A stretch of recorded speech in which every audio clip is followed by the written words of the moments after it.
Why is it that when certain YouTubers upload videos, you immediately click on the video, sometimes even regardless of what it's about, knowing that you're going to be entertained and most likely watch it the whole way through?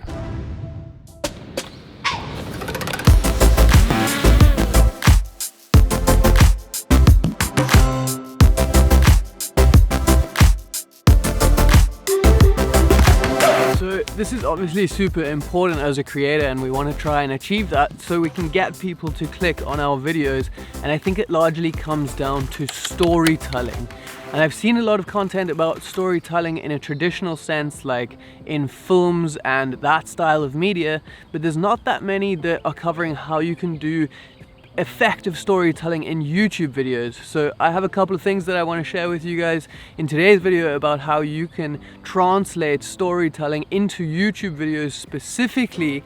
And also towards the end of this video, I want to share something with you guys that I see far too many people doing that is actually destroying your videos and the storytelling in them, and it's something that I see far too many people doing. So make sure you stick around to see that. Today's video is sponsored by Storyblocks, and we're going to speak about them a little bit later on. Woo! This is such a crazy spot and there's no one here. So the first thing is going to be your opener and how you can grab someone's attention immediately as soon as you start the video. These days people's attention spans are so short, and it's so easy to just click off of your video onto one of the side recommended videos or a whole entire different section of YouTube completely. People are used to just swiping past things from TikTok and Instagram Reels and things like that, and if you can't immediately give the viewer a reason to stick around from the very start of your video, they most likely won't. They'll click off and go find something else to watch. So coming up with some way of hooking your viewer in the opening first few seconds of your video is really important, because if you can't convince them to stay past that part, they're not even gonna stick around to find out the story that you're trying to tell. They're just gonna click off. When I was flying the drone, I saw this really cool little beach with some stairs that go down to it with an abandoned little house or hut on it. I think I'm gonna try to figure out how to get down there. I don't know if it's that way. Oh, it might just be down here. I don't know if this is the way. Let's try. Coming up. This location is crazy. That's the beach we're looking for. See if we can head that way. So on our way down, let's talk about the approach and the angle that you can do in whatever video you guys are making. Now, this is one of my most interesting parts of storytelling. I find it fascinating how many different angles and approaches you can take onto the same idea or concept for a video. But I think by doing certain little things, you can make a much more interesting and intriguing approach into any idea that you guys might have if you just get a little bit creative with it. So think of it something like this. Maybe you wanted to make a video about learning how to ride a bicycle. The one way that you could do this is to go, okay, I'm gonna learn how to ride a bicycle, and then you show how you are learning how to ride that bicycle. But another approach or a different angle might be something like the reason why I've never learned how to ride a bike, and you can start it further back with some story of maybe when you were young, you tried to learn how to ride a bicycle and you fell very hard and hurt yourself, and now you have this deep ingrained fear of learning how to ride a bicycle. Now you've set the stage for a much more interesting video, and the viewer that's watching it is immediately going to be invested in your story because they have some sort of backstory. They know that you really hurt yourself and now you have this crazy fear towards riding bicycles. So then you can start to come up with all different little spins and ways of making this more interesting. How are you going to overcome that fear of riding bicycles? And then you can get more into the part of actually showing you ride the bicycle. People are going to want to see if you can end up riding the bicycle and overcoming that fear that you've had from when you were so young. Much more interesting than going, I'm going to learn how to ride a bicycle watch me do it. By doing this, you've set the stakes way higher and you've created some real story rather than just showing people things. Maybe it's something like a lens review, way more up our alley, right? So you could do your first approach, which would be, here's a lens that I got, I'm gonna show you guys me using it, taking photos, maybe tell you a bit about the specs. Or your second approach might be something like, creators are talking about lenses to help them tell their stories, but there's one lens that nobody is talking about. Why? And then show that lens and say, this lens is so amazing, it can help all visual storytellers to further tell their stories in a much better way, and this is why I think that's true.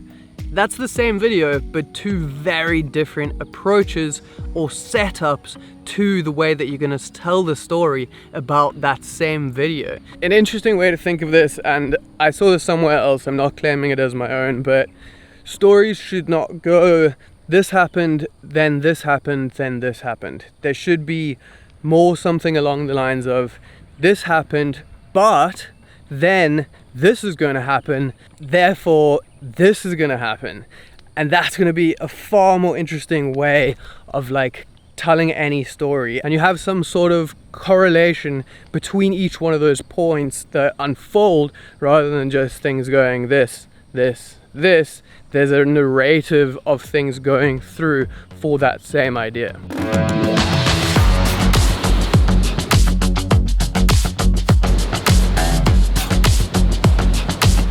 Okay, it's getting super hot here and it's really loud, so I'm gonna switch over to the lav mic. It picks up less like surrounding noise like all of these waves. See if you guys can hear the difference. Okay, for all you guys that always comment I should be wearing shoes in my videos, you're probably right. I'm not going to, but you're probably right. A critical part of any storytelling is to have visual assets to help you convey the message that you're trying to push in that story. And that's where today's sponsor comes in, Storyblocks. Storyblocks is an online stock media library with over 1 million different assets. And when you guys are trying to tell stories, you can use all of these different assets to help you achieve that. They have stock footage of almost anything you guys can think of, as well as sound effects, music, templates, motion graphics, and so many other beneficial little assets that you guys can use in your videos.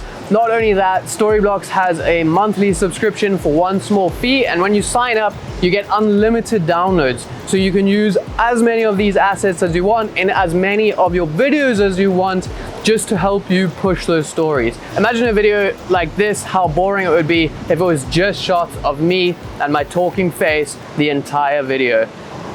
That's not gonna make people stick around, that's gonna be boring.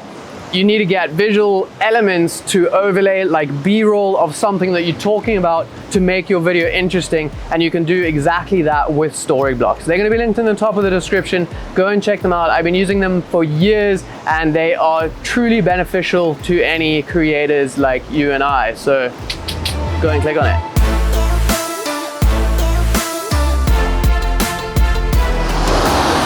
It's so loud here. Okay, so obviously you're still gonna try and introduce some like 3-part acts where there's an introduction slash hook, then there's kind of the middle bit of you trying to achieve that or running into any issues preventing you from getting to your goal, and then the third part is the ending and you actually like achieving that thing or the big payoff to the setup you had at the intro. But here's how I kind of see these translating into actual YouTube videos. So the first one is gonna be like having some sort of a mission or a goal that you need to achieve. So this might be something like in a vlog where maybe you start your day and then you're like, oh, I need to go and get a new car key made for my car because I lost one. And then that video can be about you going to get a new car key made. Random idea, I know, sorry. But then you can kind of like unfold that, and then at the end of the video you can be like, whoa, I have my car key, let's see if it works in my car. It works. End of video. So that's a really common one and something you'll see in like a lot of vlog style, more like capturing a person's lifestyle videos. The second one is going to be something more having like a tease to something that's going to happen at the end. So this could be maybe like something like a Mr. Beast video where they are going to have like a winner of the challenge or whatever, but you're gonna have to stick around to see the end of the video, who the winner is, and like how you kind of got to that point. Who is gonna survive? You're gonna have to watch the video and find out. That's like also a very common one, especially these days. Then the third one, and one I'm a really big fan of, is having some sort of a result at the end or a big payoff. So maybe this is something like there's a video about someone building a log cabin, and you have to watch the entire video to see that log cabin be built at the end, and you get that result of what you've been watching of him like hammering logs and building things, and then you see that finished log cabin. This is also something I do in a lot of my videos, where maybe I am filming like a B-roll section, and then at the end of the video you'll see the finished B-roll section.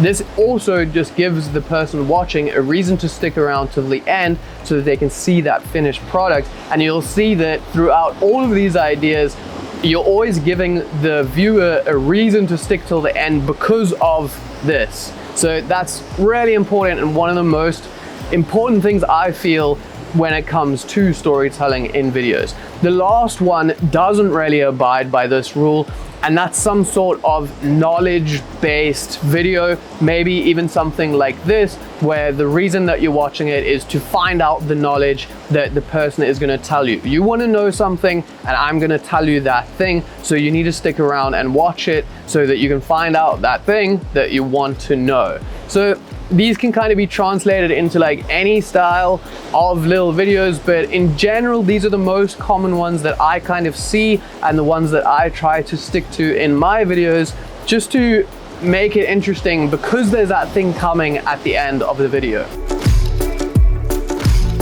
Whew, okay, the stairs are naughty. One of the last things I want to share before I share that one thing that's going to be destroying a lot of your guys' videos is something I've already mentioned in this video, and that is having some sort of payoff at the end.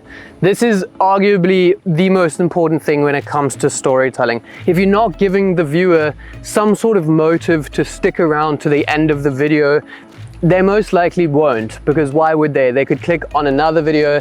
There's no reason for them to continue watching. And that's why in a lot of YouTube videos, you can see that little audience retention graph that immediately after people click on it, it starts to just hook off and create that like steady little mountain that goes down. And that's what you want to avoid. And one of the most effective ways to do this is just having some sort of lead up to a result. Whether that's something that you tease in the beginning, like we spoke about in the video structures, or just a tip that you're saving for last, like I did, or just something that you are going to reveal to the viewer and give them this like crazy result. So no matter what you guys are doing with your story, as long as you can kind of figure that out, I think it's going to give you a much better chance of people actually watching it and being entertained throughout that video. Now here's the thing that I wanted to tell you guys that's destroying so many people's videos, and this may seem obvious, but I see so many people doing this. When you are starting your video, you have 5 seconds, if even, to convince someone to stick around. And what I see so many people doing is introing the video and being like, today we are gonna speak about this. If you haven't seen before, I'm Sean. I make videos about filmmaking and whatever. Like and subscribe to my video. No. Why? I don't care about any of that. Like, you haven't given me any value. Why would I click on subscribe? Why do I care who you are? And as mean as that sounds, it is really true, because the reason someone clicks on a video is because they want to get something out of it. They want to learn something, they want to be entertained, they want to see something cool. And for you guys to ask them to like and subscribe or whatever before you've given them any value is just not a real good idea, because no one's going to do that. Nor do they care about who you are and what you do, because they just want to see that video and be entertained. So I think to say that stuff right in the beginning of your video is really gonna kill your chances of getting people to actually stay on that video and watch it. If you want to do something like that, or if you want to introduce some sort of like personality, maybe some like more vloggy style bits of showing something, then do that. There's lots of benefits to that, but start your video off with that like hook right in the beginning. As soon as you can, try and convince people to stick around because of how amazing this video is going to be and all of the awesome stuff that they're going to see in it. Then after that, you can show you like making your cup of coffee or going somewhere, or you can do your little intro of like, I'm Sean and I make videos, but not in the beginning. Don't ask anything of your viewer in the beginning of the video. Rather do the opposite and tell them why they're gonna benefit from being here on this video. So I hope that helps, and I hope the rest of these tips helped with you guys and telling stories in your videos. It's something that really fascinates me, something that I'm continuously trying to learn more about and get better at. But these are some of the things that I've learned over the years and some of the things that I apply to all of my videos. Remember to check out story blocks. They're going to be linked in the top of the description. Other than that, I hope you guys enjoyed this, and I will see you in the next one.